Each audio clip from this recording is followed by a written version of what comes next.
Good evening, ladies and gentlemen. My name is Barbara Kochberg, and on behalf of Beth David and Beth Tikva, our co-sponsor, I'm delighted to welcome you here tonight to help you learn the tools that might answer, so you want to be a Mensch? As Cantor Loomer pointed out to us in our Shabbat Shalom bulletin regarding Parashat Bahar, and I quote, "We must recognize that we are only custodians of our wealth, and when we are reciting Ashrei, we say, open our hand and satisfy the desire of every living thing," indicating that tzedakah is an important mitzvah in our path in this world. Our guest, Avrum Rosensweig, has been the ultimate example of this directive. As the founder and president of Ve'ahavta in 1996, Canada's only national Jewish organization dedicated to humanitarian aid and relief in Canada and abroad at that time. He was dedicated to promoting positive change in the lives of people of all faiths and backgrounds who had been marginalized by poverty and hardship. He encourages us to fulfill our collective responsibility to care for our neighbor. He lived that life until 2017, when he decided to take a different path. In 2019, he hosted and produced Hat Radio, a podcast in which he conducted in-depth interviews with people of all backgrounds and about their lives, upbringing, and fascinating and compelling things that happened to them over the years. He has now returned to his Torah studies, teaching, and studying Daf Yomi, the daily learning of an entire page of Talmud and Chumash. Avrum finds great joy in his quest to uncover the secrets of Judaism and Torah, his identity as a Jew, and the opportunity to share his learning with others. And so, Avrum, I ask you to take over now and challenge us. Thank you. Yeah, thank you so much. And a particular thank you to the committee whom I worked with over the last few months putting this together. You guys have been marvelous to work with. You really have. And I want to thank Cora as well for doing a great job, making sure that we communicate and market this well. And also to the leadership at Beth David, as well as Beth Tikva. The Beth David leadership I know well, and I include in that Rabbi Philip Scheim. There is something particularly beautiful about your shul. And I have always felt a certain a semblance of closeness towards its membership, towards the shul, towards the leadership, to the extent that when my father passed away in 1989, God bless his soul, I started off going to Chevra Shas, which is a very ultra-Orthodox shul on Bathurst Street. It's sort of like a shtibel, but I found that I needed more than 15 minutes to say the entire shacharit. So I switched around a little bit, and really at some point in time, I ended up at Beth David Synagogue, and I haven't left. And the shul and its leadership and its membership, its congregants, have been so kind to me. I've gone through difficult times, as we all have. And I've always found a place to rest my head and to rest my soul. I've been at so many minyanim in the Beit Medrash downstairs with many of you, and I just thank you for your friendship and for your loving and for your caring. It means an awful lot to me. There's also people on here whom I've known for many, many years, including my dear friend Howard Price.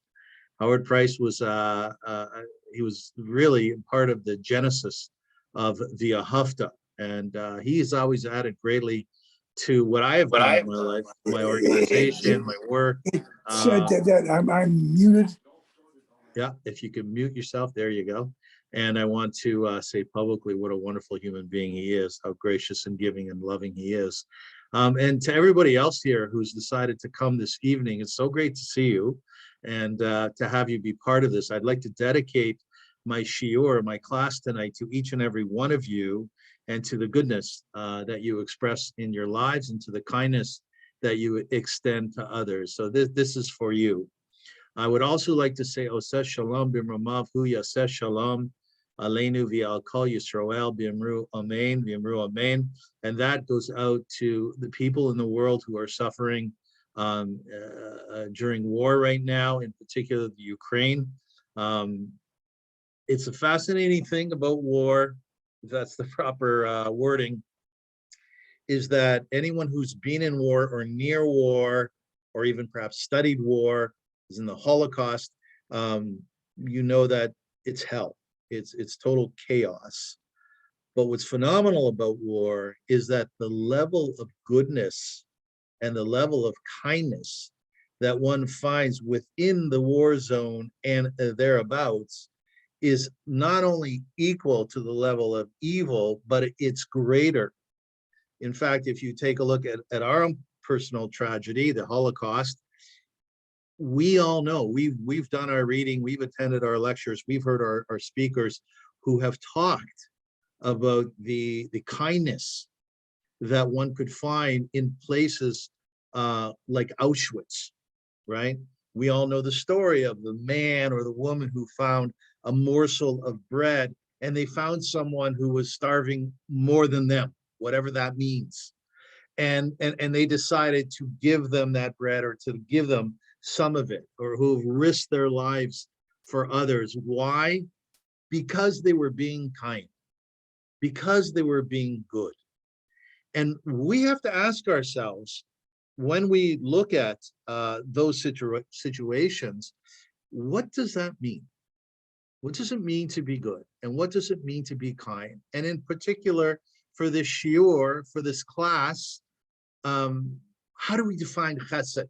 How do we define gemilat chasadim, for the extension of goodness from us to other people? So what I want to do is, this is going to be a little bit dicey, but I'm hoping that it might work. I give a shiur on Thursday night in Chumash, and I actually unmute everybody, and I give people the opportunity to participate. But I generally have about 17 or 18 Talmidim students. Here we have 54, which, by the way, I'm very complimented by, so thank you for coming out.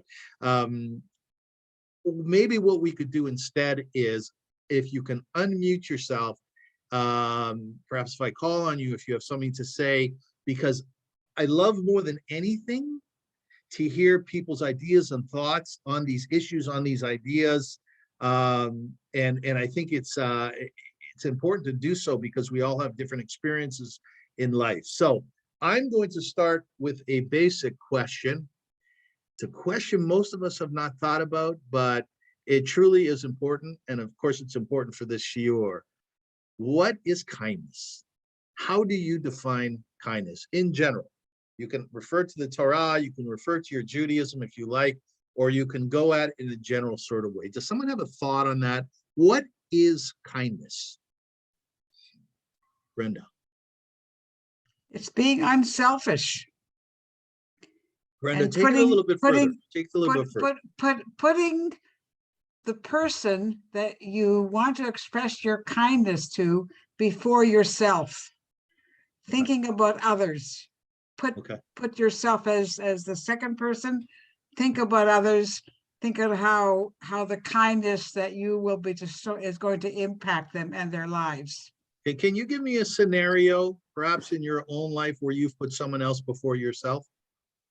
Well, I do it when I do grief and bereavement co-facilitating. Right. Yeah. And it's something that really transformed my life.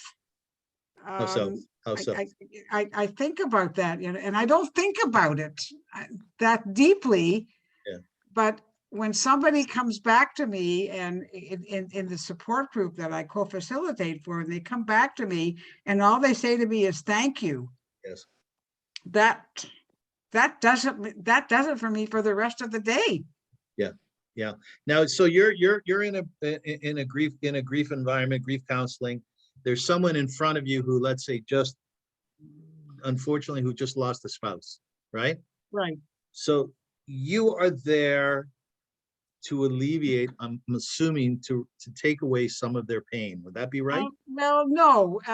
Nobody can take away pain. Nobody can take away pain for somebody else. Okay.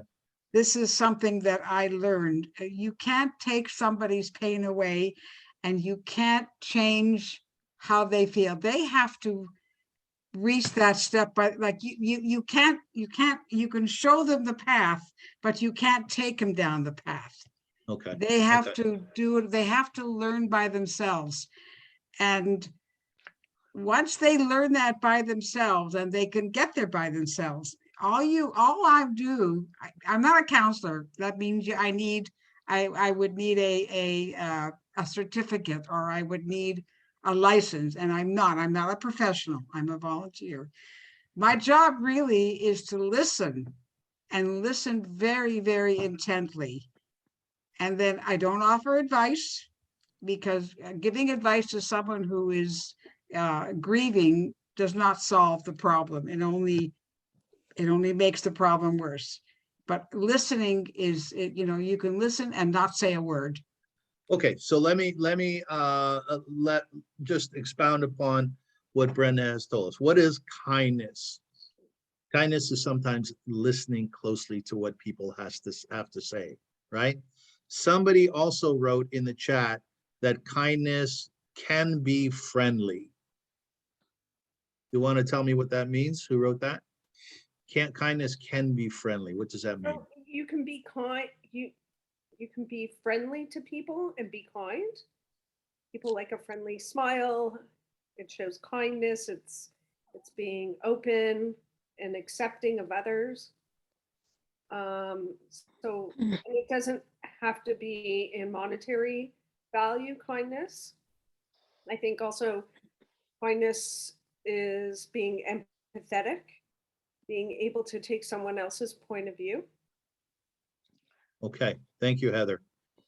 So it's an interesting thing about kindness being friendly, because as parents, we often hear that sometimes the greatest kindness that you can express or extend to your child is one that's not so friendly, right?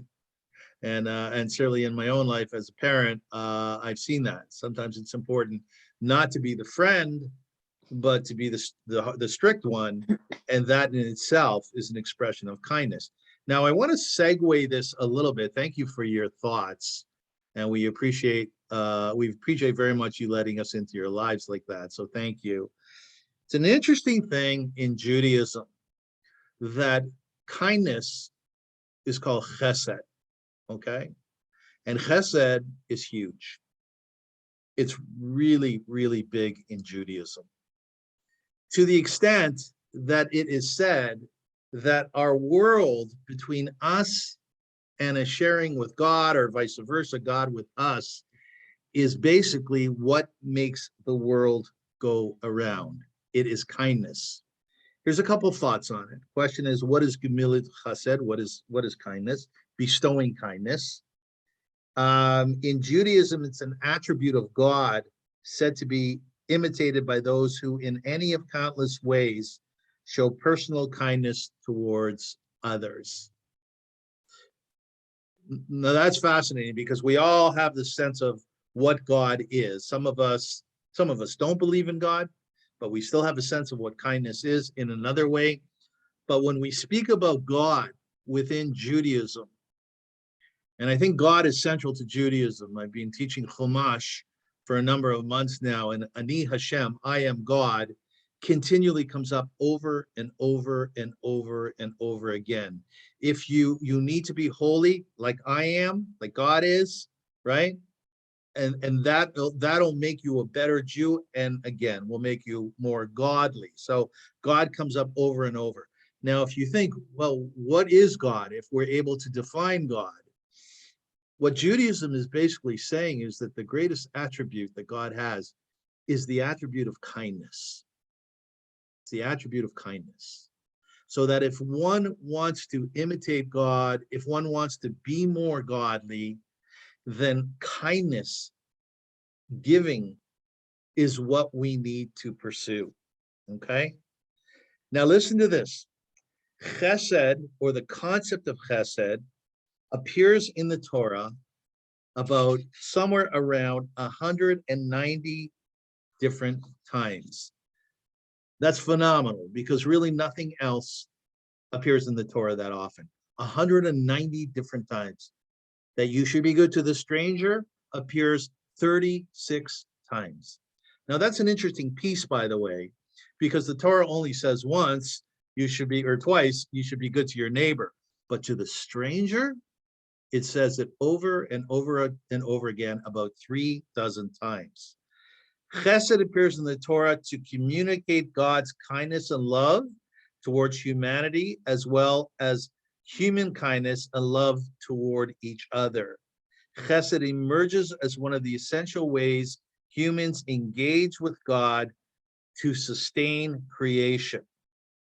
Now it says in Perkei Avot, Ethics of Our Fathers, which we learned between Mincha and Marv around this season, right around this season, that the world stands on 3 pillars, metaphorically, okay? What is our world all about? How do we understand our existence? What are we as Jews? Okay, well, Hezach zu Kinderlach, like my father used to say. Listen closely, children, right? It stands on Torah, that's kind of a given. It stands on avoda, which is service to God. And guess what? It stands on chesed. It stands on chesed. It's a beautiful concept. It's a beautiful concept. Because essentially what it means is that those acts of kindness that we are privy to in the Torah, in particular from Avraham Avinu and Sarah, and then later on Rivka, and we'll talk about that in a moment, those are the things that make our world go around. And even though sometimes it feels like so many other things are happening, as an example, today in Texas, what happened at that school, God bless those souls. It's so overwhelming when we see the level of mental illness and the level of sickness at that sort of sickness, and some would call it the level of evil that exists, that we think to ourselves, really? Is it taka kindness that makes our world go around? So the Torah comes along and it tells us, yeah, it is.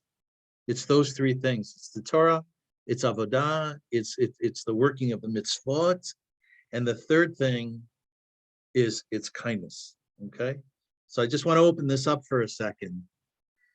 Does anybody have that inherent, that intuitive sense that indeed that our world is predicated on kindness, or does anybody feel differently that, Avram, listen, you're just being naive, right? There's a lot more bad than there is good. Any thoughts on that? I'd love to hear from you on that. Should I call somebody out? My name is Michael Bernstein. I'm a former teacher. And I can tell you, devoting my life to working with children, kindness is the most unbelievable thing you can witness. You see it all the time between children and themselves, between teachers and children and teachers. And I cannot conceive of a world without kindness. Yeah. But Michael, what do you do with kids?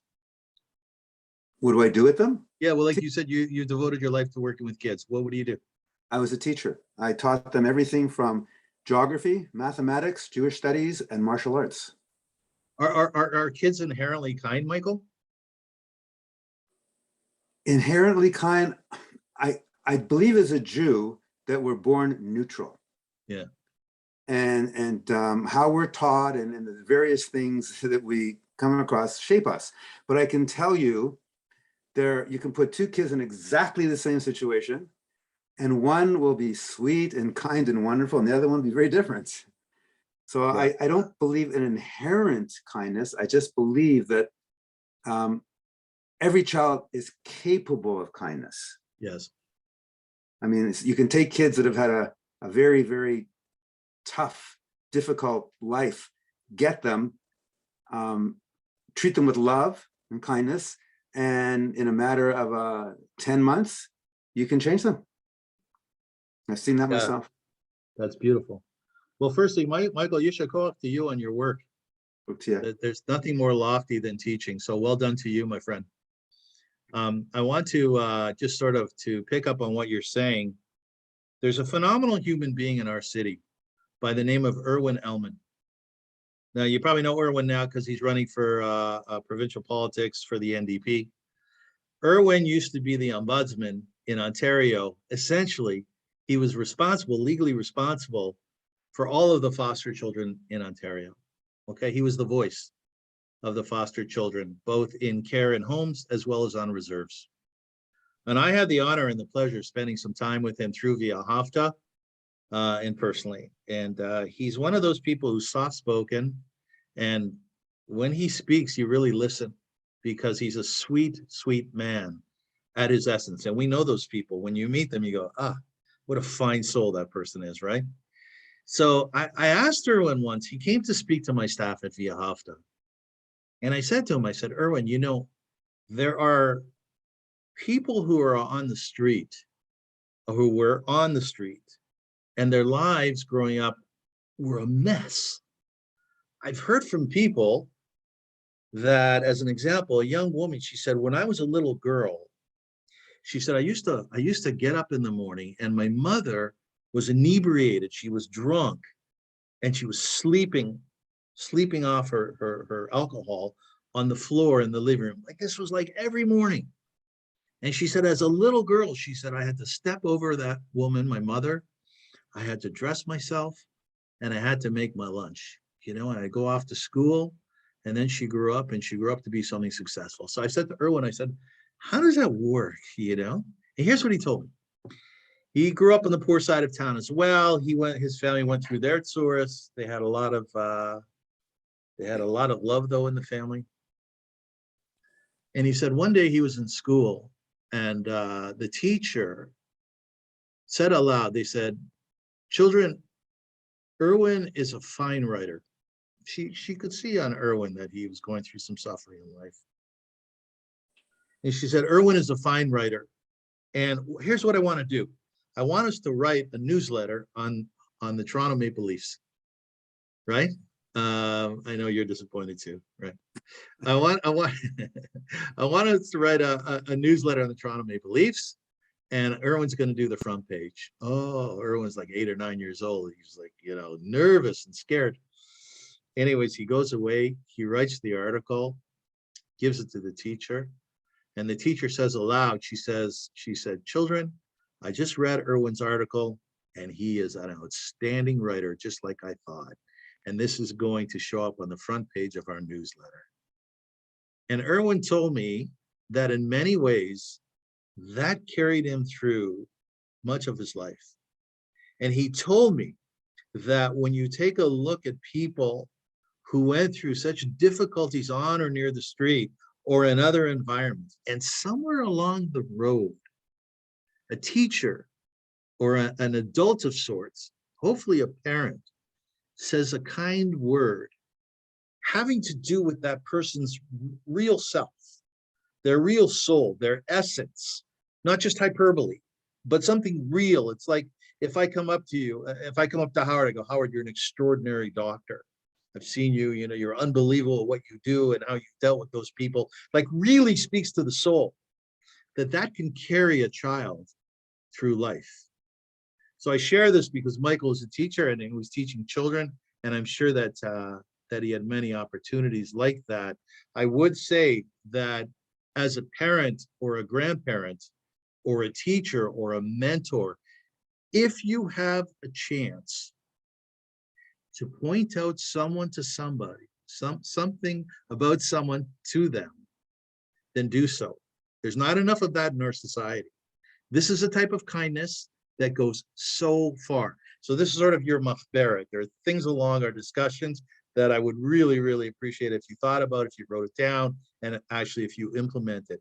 If you see someone wearing a beautiful suit, go up to them and tell them, you know what, you look lovely.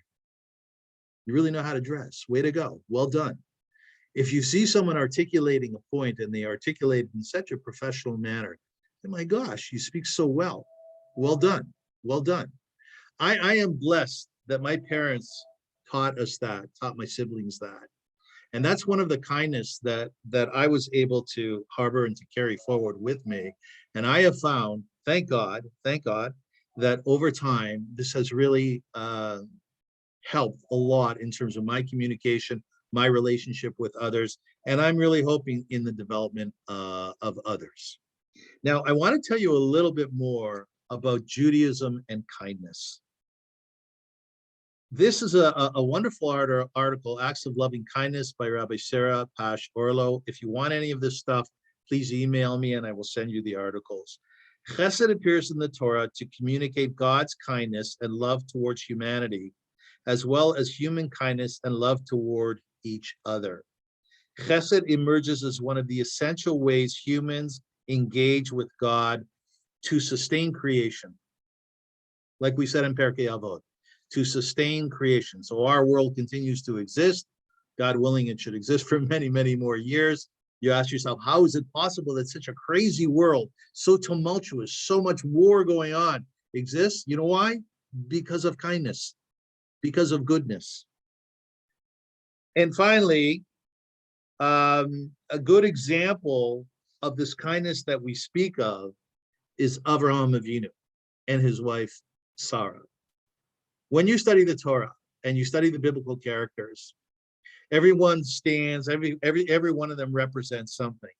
Avraham and Sarah represent kindness in the most beautiful and beautiful of ways. We all know the stories of Avram and Sarah standing in front of their tent, and the Midrashim say that their tent was open on all four sides. And the classic question is, why would they have it open on all four sides? They're living in the desert, maybe shut a few sides, the sand won't blow through. And the answer that's given is the reason why they were open on all four sides is so that if a stranger would come from the east, they would be able to see them. That if a stranger was coming from the west, they would have a visual on them. Similarly, north and south. And indeed, Avraham Avinu went through a brit milah, he went through a circumcision, and the men here know that, oh my gosh, that must cause pain. And indeed it did, he was in pain. But yet, three strangers approached in the desert, and what did he do? And he was talking to God. This is the fascinating part. He was talking to God, and what did he do? He jumped up and he ran to the strangers, right? And he said, please come into my tent and Sarah's tent. We will wash your feet. We will prepare some food for you. You can rest with us. And this was a man who was in pain. And the Meforshim on this piece, the interpretations on this piece say what? That if God happens to knock on your door tonight, and you're in the middle of doing Gemilat Chasadim, you're in the middle of taking care of your guests, greater is that mitzvah than that of speaking to God. Greater is that kindness of taking care of a person, in particular a stranger, as the Torah said, but it doesn't have to be a stranger. It can be your spouse, it can be your child, it can be your grandchild. Greater is taking care of them than it is speaking to God, right? So if you're davening and you're in the middle of Shemona Esrei, and your grandchild, your child comes up to you, can I have something to eat? I'm tired, or whatever it happens to be. Although there's a machloket in the halachot as to what you should do, my advice is respond to them, because greater is the kindness extended to them than anything else. Some people say that Gemilat Chasadim is the greatest mitzvah in the Torah. Before we go forward, any thoughts on that? On anything, Avraham and Sarah? Any thoughts on that?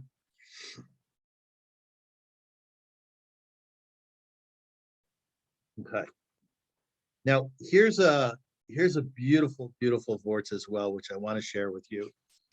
That we all know that Eliezer in the Torah went out and looked for a wife for Yitzchak, right? And who was the wife that he found? It was Rebecca. So the Torah talks about Eliezer's pursuit.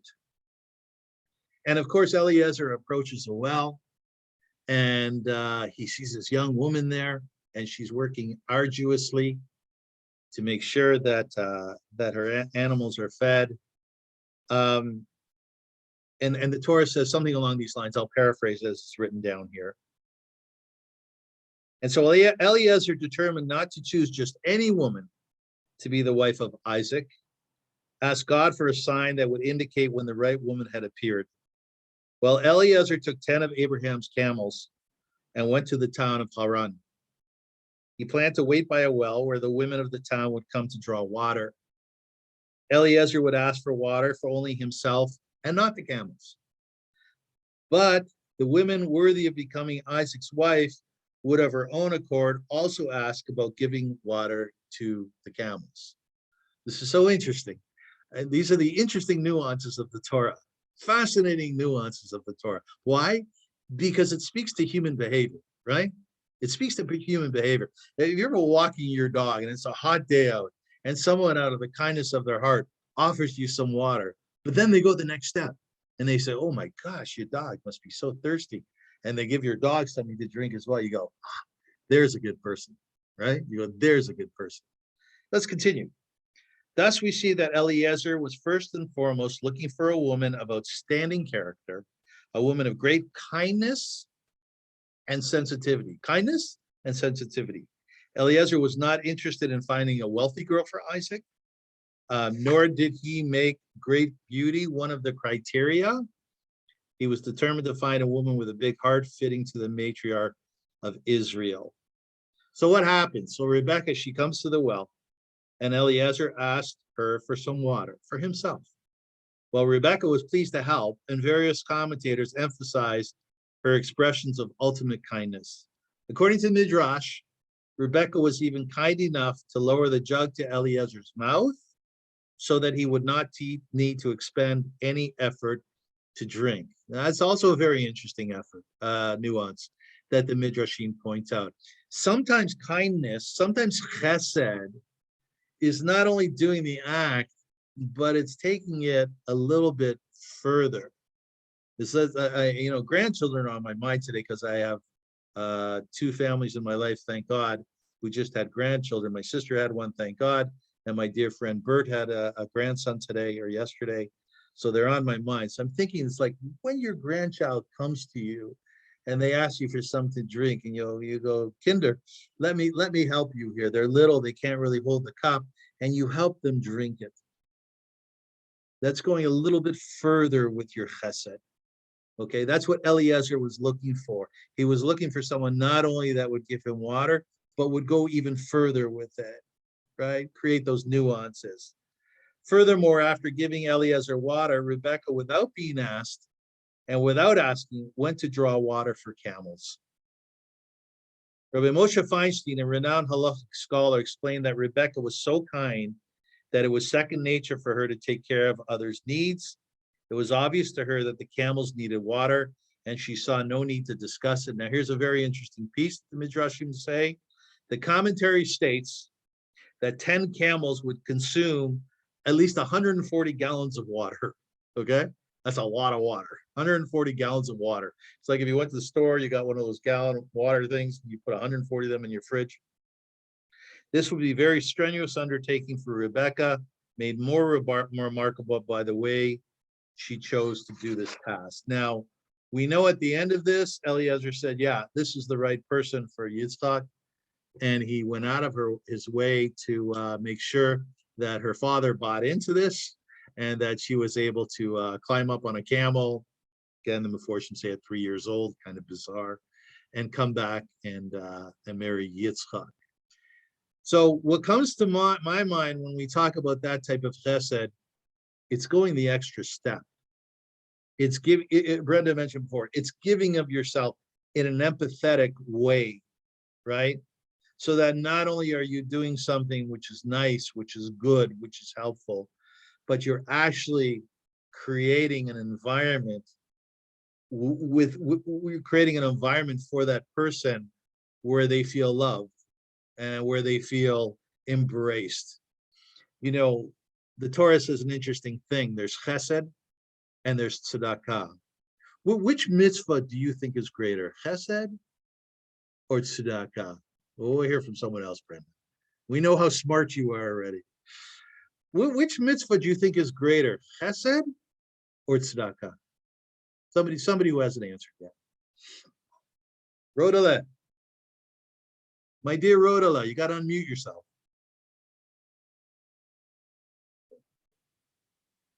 Yes. Which mitzvah do you think is bigger, kindness or giving charity? when you give charity, you're giving to more than one person. If you're giving to an organization. Okay. If you're giving chesed, it may be just to one person. Yeah, okay.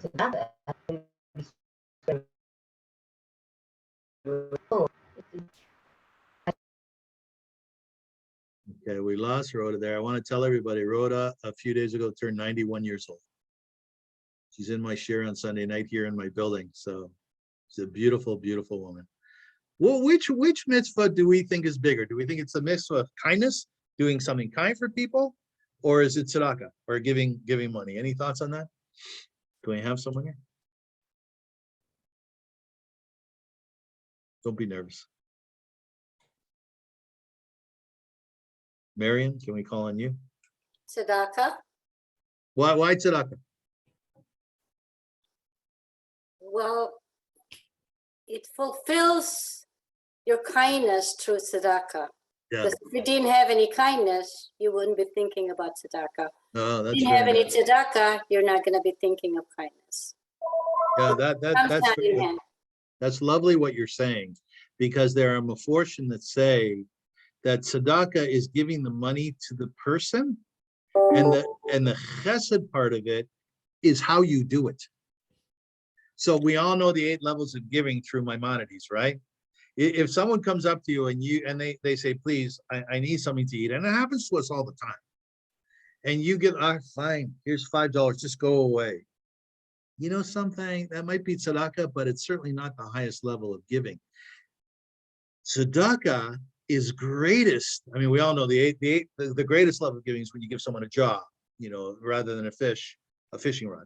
But tzedakah is greatest in of itself when you say, here, my dear friend, and you look in their eyes and you say, how was your day? You ask them for their welfare. And the Torah says, what says, if you can't give them a coin, you give them a smile. And you look in their eyes very deeply and you say, I wish you well. But the chesed part of tzedakah is how you give it, okay?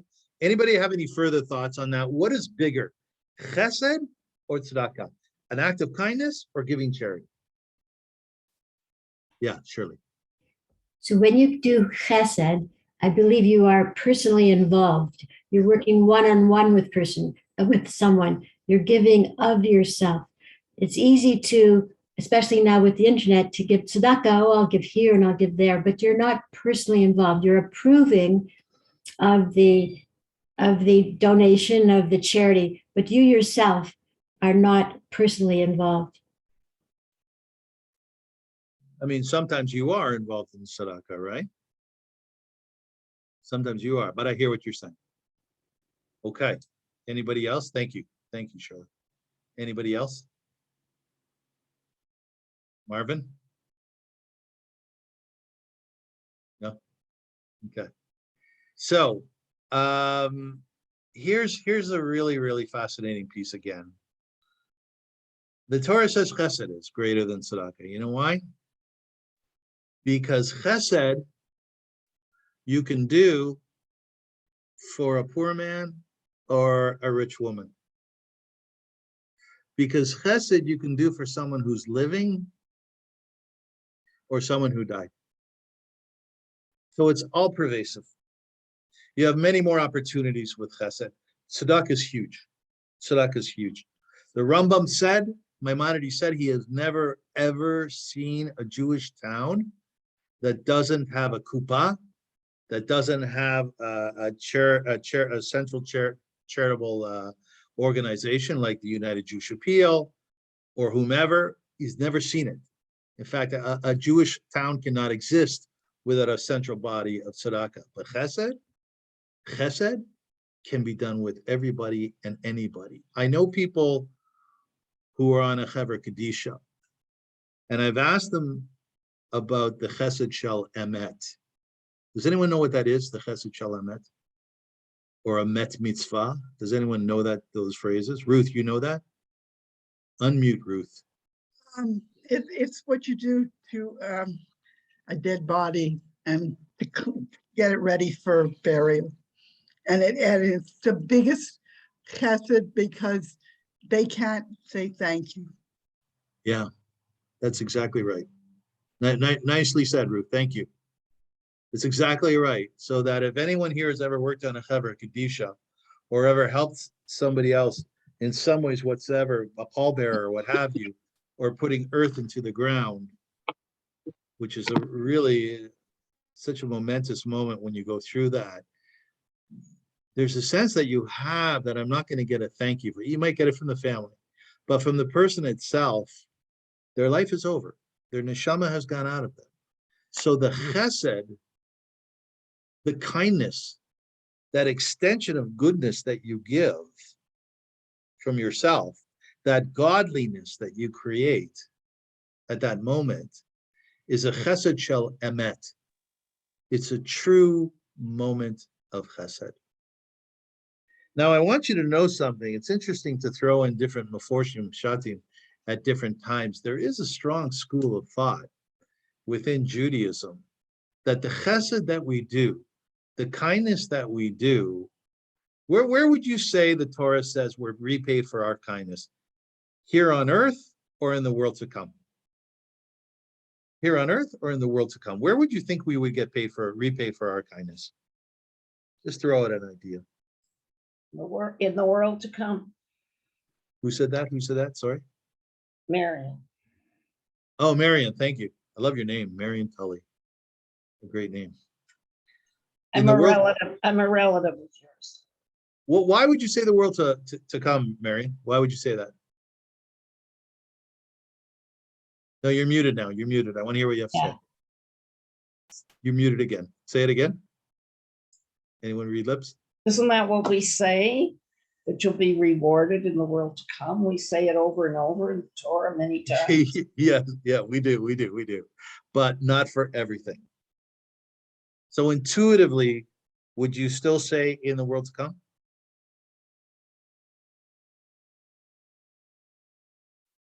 Kacha, kacha. A little bit of this, a little bit of that. Okay, thank you. Anybody else? It's a really interesting thing. The Torah says that we get repaid for our kindness here on earth. Is that strange to anyone? Or anyone have any thoughts on what that might mean? Well, I guess through people doing loving kindness to us, I guess we get repaid by other people. It's kind of like a community thing. You're right, Marion. I thought about that as well. Like, you know, if you come to Minyanim, let's say you come to a Minyan. I only know Beth David, so I can only comment on Beth David, but I'm sure Beth Tikva is the same. If you come to a Minyan at Beth David, you come in the morning, you can have a coffee, sometimes you have a schnapps. You know, you sit around with people who are going to be davening together with you, get called up to the Torah, or you're asked to daven. And there are certain kindnesses that happen within that davening itself. Michael Rubin is extraordinarily good at facilitating our minyanim. Like when you talk about goodness, I don't know if he's here or not, but I don't want to embarrass him, but I think I am. Goodness is when you really understand another person and you really give to them what they need. And Michael is so good at that. I remember the first time I came to Beth David Synagogue on Rosh Chodesh, and there was an elderly woman who was reading the Torah. Does anyone know who I'm speaking of? She just passed away. What was her name? Are you talking about Gita? Again? Yeah. Did you ever hear her lane? Yeah, she did it almost every Rosh Chodesh. And how old was she? Ruth, how old was she? She was, what, 91 or 2 when she passed? She passed, yeah. Yeah. There was a beauty that she exuded. I'm not sure if Michael taught her, but somebody taught her. She said in her 80s, she wanted to learn how to read the Torah. And you would sit there and you would hear her read, and it was though she was expressing a kindness to everybody who was in the room. Not only has she learned this for the development of her own soul, and I have to tell you something, no matter if you're 60, 70, 80, 90, or 100 years old, right? Keep on growing, never stop, just like her, like she did. And you would get this wonderful sense in this minyan, in this community at that moment. It was a feeling of godliness. Like we said at the top of this year, that God communicates with humankind and humankind communicates with God, and the world exists. It stands on three pillars, one of which is chesed, and it does so because of kindness. When kindness is happening around you, you feel it, you sense it, you know it, and you just feel as though the world has shifted ever so slightly towards something positive and towards something beautiful. I want to read you a couple of quotes that I think will resonate with you about kindness. We're all familiar with our dear Rabbi Sachs. Everybody knows who Rabbi Sachs is. You all know that he passed away, right? If you have not, go on YouTube and listen to his shiurim. He has some very short lectures and he has some longer lectures. This man, you know, when you hear a eulogy of a person, you say, oh, damn, I wish I would have known that person. You know, I so wish that I would have met Rabbi Sachs in my lifetime, because he was so erudite and he was such a Talmud Chacham. He was such a man who went out and worked on making the lives of all Jewish people better. But guess what? Of all humankind. And these are, you find them very seldom. But here's what Rabbi Sachs said about kindness. So listen to this and let it resonate with you, okay? Sort of like when you try wine and you swish it about in your mouth. He said, acts of kindness never die. They linger in the memory, giving life to other acts in return. I'll read it again. Acts of kindness never die. They linger in the memory, giving life to other acts in return. Anybody want to comment on that? Can we have a comment on that?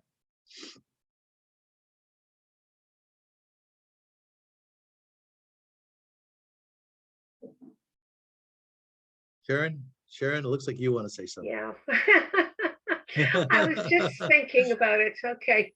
Because Hesed definitely, I was going to talk before, but I don't like to talk all the time in groups. Because it's like paying a forward. You do something nice to someone or for someone because you want to. They in turn are so taken back by it that they will do something nice for someone else, and just goes on and on and on.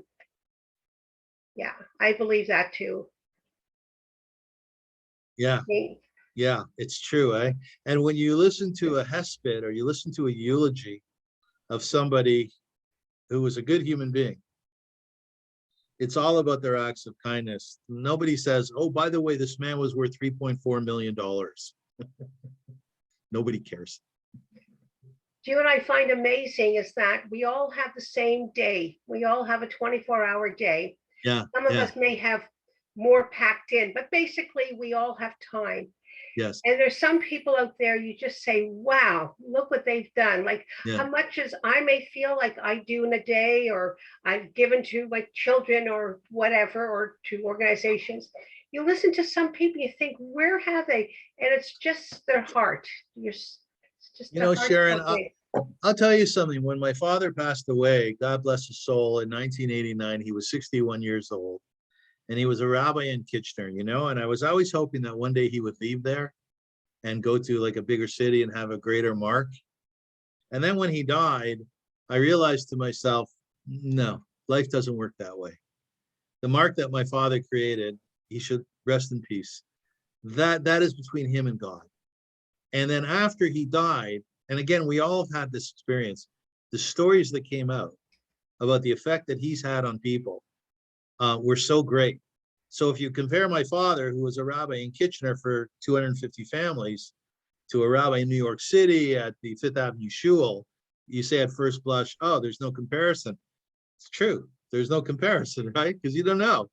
I often go into 7-Eleven or a store, a cashier. I look at a person working cash at Metro where I shop, and I think to myself, what does this person produce in life, you know? And then you see them talking to somebody coming through and saying a kind word. And you say, oh, who am I to question what their existence is all about? It's not up to me. Who knows what that person did for somebody in the course of the day? Someone who Rahmanis came through and needed to have a nice kind word said to them. What an opportunity if you work at Cash and Metro to perk someone up, to make someone's day better, right? Right, Sharon? Absolutely. Yeah, yeah. Absolutely. Yeah. The nice thing about Hesed too, wonderful thing, is that when you give tzedakah, it's usually to somebody in need, and you think of a physical need, monetarily, where they need for food. When you do Hesed, it's for, like you said, the soul. So you could be a rich person and we'll say monetarily, but you're dying inside. And you touch their hand or you say something nice, and you, like you said, not just brighten their day, you've given them the encouragement, as you told this story before, to go forward and to go on, you know? Yeah, that's a beautiful thing that you're saying. And I want to augment that by telling you that rabbinically, you see what a Talmidei Chachama you are, Sharon? Rabbinically, the rabbi said, here is what chesed is. It's visiting the sick. I mean, there's more, but it's visiting the sick. It's comforting the mourners. It's to prepare for a funeral, prepare a bride. You ever prepare a bride? That's a chesed. That's a very big chesed to prepare a bride. I'm assuming a groom as well. Accompany guests. One of the things, I mean, I hope I'm not sounding arrogant here, but one of the things that my son and I do is whenever we have guests here at our apartment, and we've been doing this for years, we walk them to the elevator.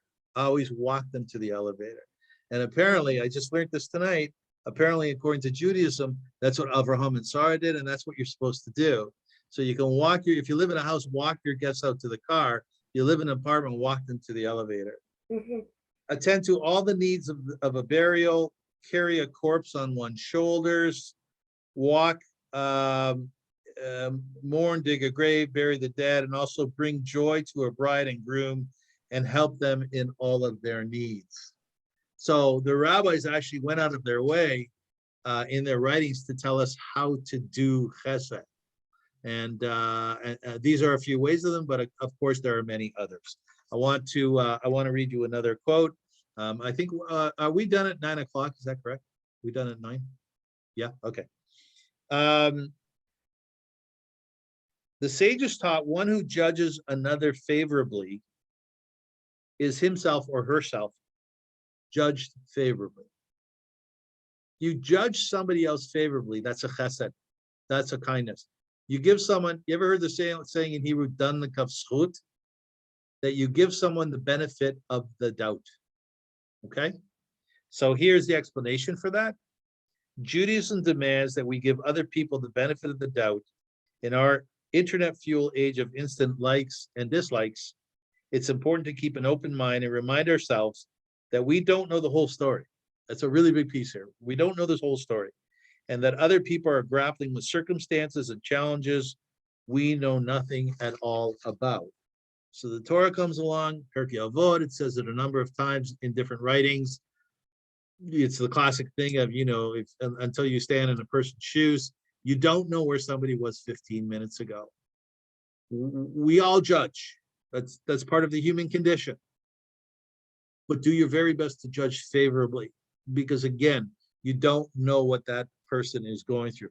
And the phenomenal thing is, whenever you sit down with people and they're broigus, or they're not acting appropriately, or they're angry, or they said something that was very not nice, you sit down and, you know, maybe you should have spoken that way, it wasn't so nice.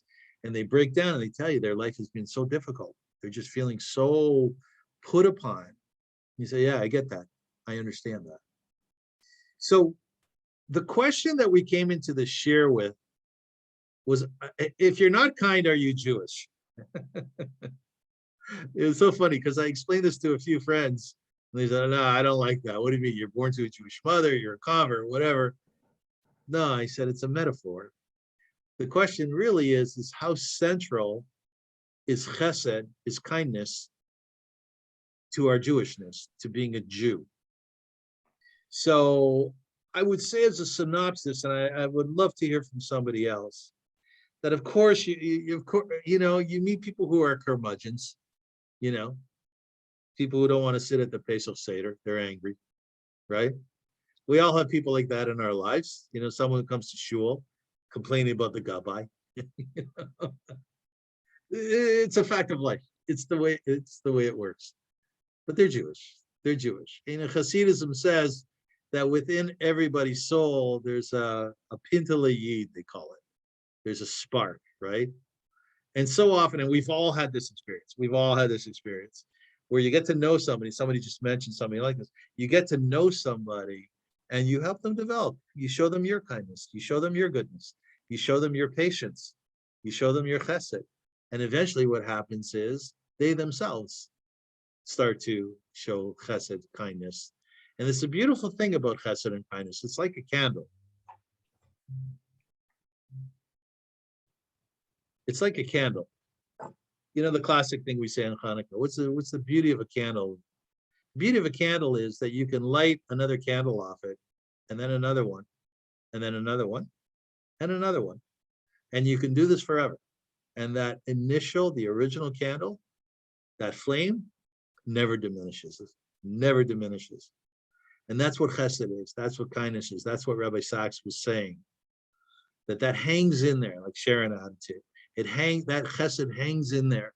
It sort of hovers over us. It never dissipates. Chesed, kindness, has its own energy, and energy never dissipates. It continues always. So when someone passes away, we should not know.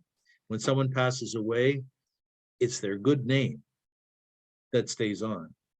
When someone exists in our world, when someone is going through the course of the day, and it's a hard day, and they're working hard, and they're getting these phone calls, kids acting up at school and so on, but then they're running to their car and they see, let's say, a senior who needs that you should put your arm around them and walk them across. You stop. You stop. Chesed stops you in your tracks, and you help them. That's kindness. That's goodness. That is, in fact, being a strong and a good Jew. My mother, God bless her soul, she died in 2015. Some of you may have known her. She was a very flamboyant woman, lots of heart. I miss her a lot. So my father passed away in 1989, and we flew to Israel on Sunday. He died on Friday. And we're flying there, and it was, and Howard Price would know this, it was at the same time as Operation Exodus, which was the Soviet Jews coming out of the former Soviet Union, Russian Jews to Israel and the diaspora. So we were on a plane going to Israel, and somehow there were some Russian Jews on. I guess they got circumvented or what have you. And there was this one woman she looked like very senior. She looked very senior. And she was also heavy set. So she was having a hard time of things. Anyways, the plane lands, and my mother, as I said, had just lost the apple of her eye. She had just lost my father, whom she was devoted to, whom she loved deeply. And any of you who have gone through that, you should only have simchas. You know what that's like. My mother stands up. Mama, where are you going? We're landing now, you know. We landed already. Where are you going? She says, I'm fine. She stands up and she walks over to this elderly woman, and she says to her in Yiddish, she says, "Ich can helfen. Could I help you?" She extends her arm, and the woman says, "Danke, danke, thank you." She takes my mother's arm, and my mother walks with her down the aisle and walks her, I believe, to the tarmac at that time. And I told that story many, many times at Via Hafta galas and Via Hafta programs. My mother asked me eventually to stop. I think she didn't want. She was pretty humble, but I was privy to such things, to kindness, and I knew it when I saw it. And I'll tell you a story about my father to finish things up. My father was a rabbi. He was an old-time rabbi, and we used to take people into our home. Sometimes for a day, sometimes for a week, sometimes for a month. We had people in our home for 2 years. And we would take care of them. My mother was the real hero. My father brought them home. My mother took care of them. Anyway, so it was a Friday night. It was a Shabbat. And my father was in shul with my sister, Naomi. She's my middle sister. She passed away about 1.5 years ago from COVID.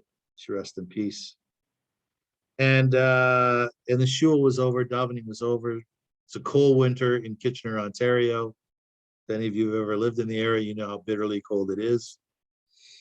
They put on their clothing, bundled up, and they walk through the paths, through the roadways to get to our home, knee deep in snow. You know the stories, 10 miles, you know. Anyways, as soon as they walked through the front door, my father turned to my sister and he said, "We have to go back to shul."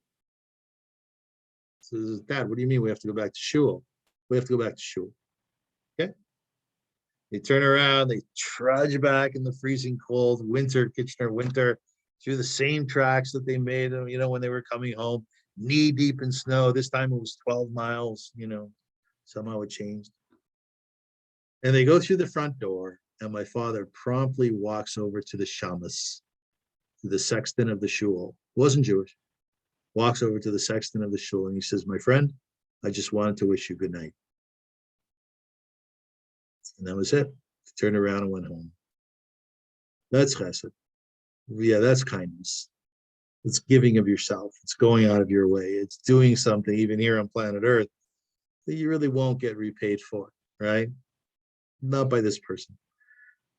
And that's what I was privy to, and that's what I grew up on. And as Jews, we are privy to that in our community because the level of kindness that exists amongst the Jewish people is enormous. It's enormous. One only has to look for it or listen very closely about what exists. You all know that there are various different organizations in our community that make sure that anybody who wants a meal for Shabbat, Tomchei Shabbat, will have a meal. And they serve about 400 people every Friday night, from what I understand. Every Friday night. The programs the United Jewish Appeal is involved with, it's all about chesed. It's all about kindness. The Ahavta, toot my own horn. The idea that we're going out into the street and helping really the most vulnerable amongst us, it's a Kiddush Hashem. It's a holy thing. And I say that everybody who's involved does something which is godly. So I want to conclude with that, and I want to thank you so much. I felt very inspired tonight. You know, a speaker always looks at whether people are actually listening. I'm constantly looking at the numbers to see how many people dropped off.